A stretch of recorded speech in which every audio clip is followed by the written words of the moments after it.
Another video na naman ni Miss Isa Calzado ang ngayon ay nagtitrending na, lalo pa nga sa ginawa nito na TikTok video. Alam naman natin ang sunod-sunod na mga paayuda ni Donnie Pangilinan at Belle. Pero ako atensyon nga ang mismong pagkomento ni Miss Isa sa post ni Belle Mariano tungkol sa dark na costume nito. At syempre, bagay na bagay nga raw. At ingatan nga raw ang bato ayon dito, na kung saan ay looking forward nga ang marami na gumanap itong si Belle as Darna soon. Kaya naman, sabay-sabay nating tingnan ang reaksyon ni Miss Isa Calzado sa nasabing TikTok video nang lumabas ang mukha nga nitong si Belle Mariano. Narito nga guys.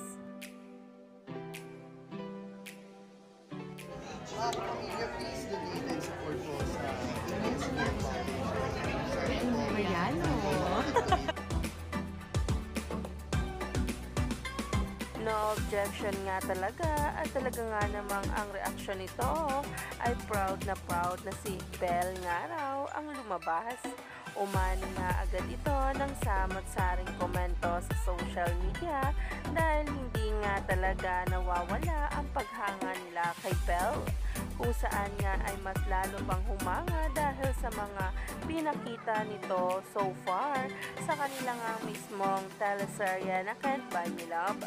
Kaya naman, stay tuned lang tayo for more updates tungkol mismo kay Donnie Pangilinan at Belle Mariano sa mga susunod na araw.